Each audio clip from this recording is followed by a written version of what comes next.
Okay, so good morning, everyone. So let's now proceed in discussing the chapter two, that is the review of related literature and studies. So very brief lang yung discussion nito kasi konti lang naman ang laman ng review of related literature. Pero ito yung pinaka matagal na gawin kasi I will require you numbers of related literature, related studies, and you will also create a synthesis.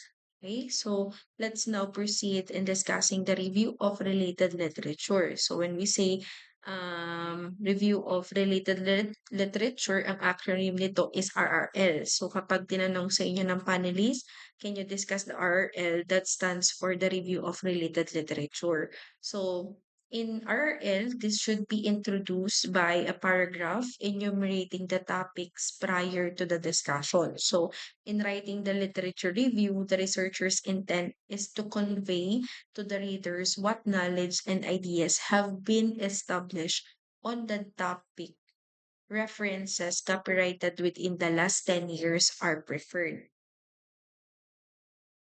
Okay, so when we say RRL, hanap kayo ng mga related topics doon sa inyong title or doon sa inyong problem, and then you will discuss it. Okay, so ang nire-require lang natin dito is 10 years before. So ibig sabihin yung mga 1961, 1981 is hindi na po siya acceptable. So again, when we say review of related literature, ano yung um, mga previous topics, previous studies na related doon sa study nyo ngayon. So, kailangan lang natin dyan is 10 years before. So, hindi na pwede again yung mga 15 years or 20 years ago. Next is review of related studies. So, ito, hina-highlight niyo yung mga previous researches na na-discover. So this section primarily depends upon how much research has previously been done in the chosen area of investigation. So if the area is relatively new, the studies reviewed should cite similar areas that lead up to the current research. So ano yung kailangan yung i-cite pagdating dito sa review of related studies? Number one is yung major findings ng study, yung generalization, and then yung recommendation. So let's proceed to our example.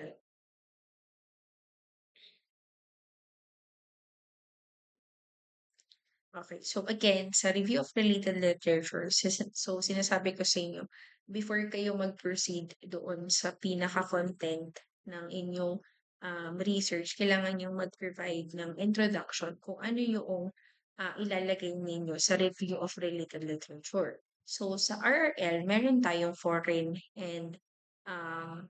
foreign and local. So when we say foreign, ito yung mga studies or literature or mga researches na nanggaling sa iba't ibang bansa or outside the Philippines.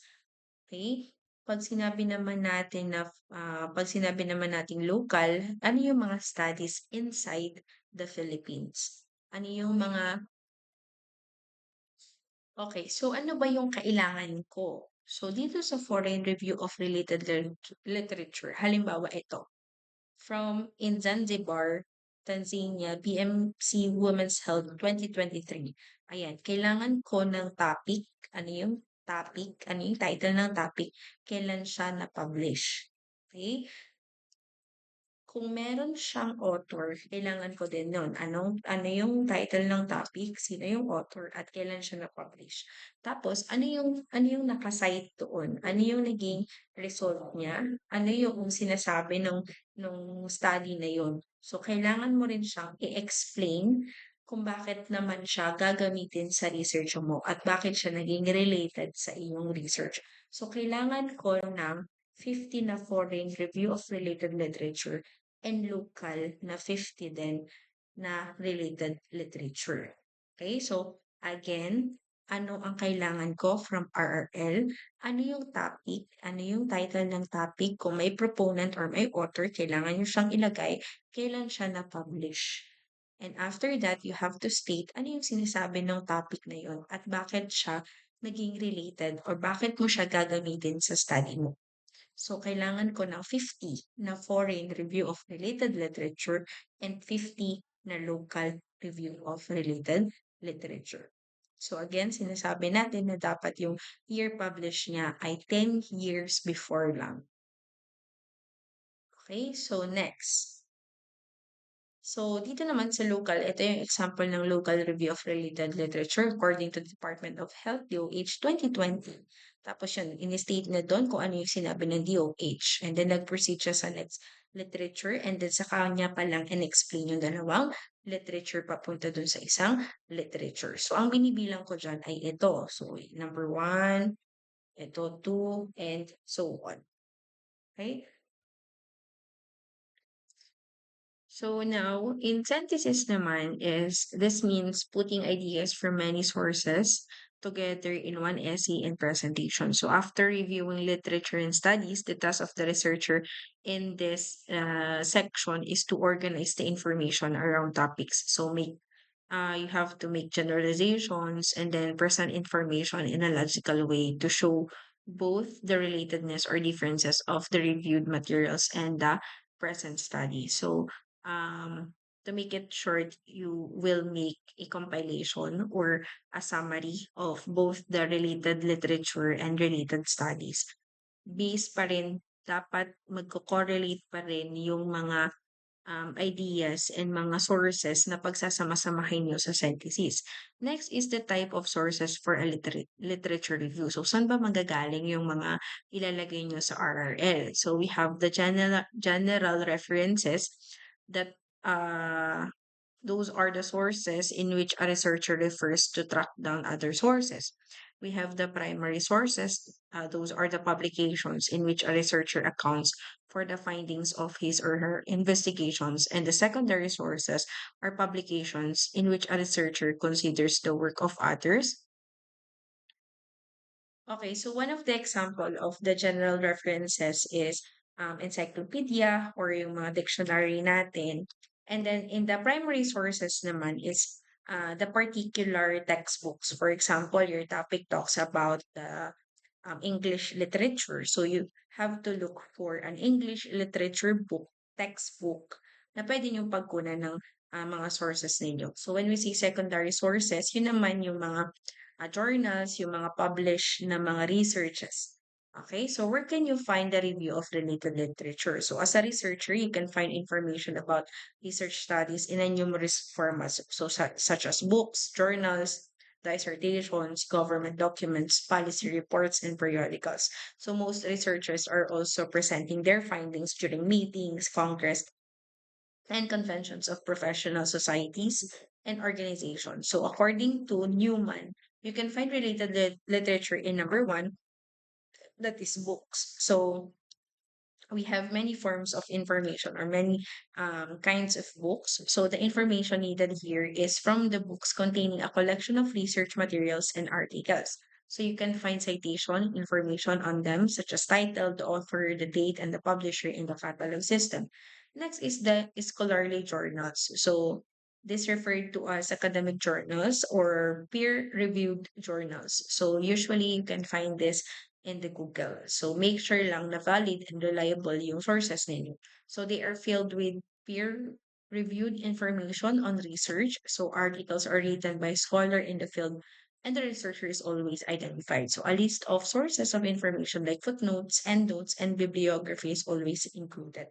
So typically they contain advanced terminologies since the researcher uses technical language in their field of study. So the researcher assumes that the reader has a background and basic understanding in the field of research. Next is the dissertation. So this is the final requirement for the degree of Doctor of Philosophy. So mostly, ang mga gumagawa ng dissertations is yung mga graduate students, doctorate degree in which the student or researcher must complete the work of original research. So some dissertations are eventually published as books or articles, which consider their findings and contribution to academic disciplines. So you can use also their published dissertation. So since dissertations are original research, they can be a source of valuable information. So you can also use as look for this in the library of different colleges or different schools And next is the government document. So most of the government agencies around the world support the research undertaking and publish the findings of the study. So the government documents are usually kept at the government and some school libraries. So these documents are rarely found in the catalog system. So assistance from the librarian is needed for you to be able to locate. So these documents, since it is considered as a special publication, so most especially if you are looking for the statistical data, yung mga diniscuss natin kanina, you can look for the government documents. If meron kayong authorization letter from the school, at inalaw kayo ng government. Next is the policy reports and presented papers. So policy reports are also source of information and literature review. So policy papers are not like the typical research papers. Usually they are discussed with non-academic readers. So they may initiate by identifying an issue or phenomenon that usually claim an answer, and they are focused on being persuasive. So more the policy papers are written proficiency, and most of the readers do not want to read a book due to limited time. So generally, they are supplemented by policy briefs, which summarize the papers. Next is the periodicals. Our findings of the study, which can be seen in newspapers, in popular magazines, on televisions or radio broadcasts, and internet news summaries. So they are chosen edited summaries done by journalists for a general reader. So they are deficient in numerous vital details that are required to critically evaluate the study. So therefore, it is essential to supplement this information with the other sources. So, yun yung lahat na pwede niyong pagkunan. It's either pwede kayong magpunta sa library, look for a book that is related to your study, or you can use Google to search for it.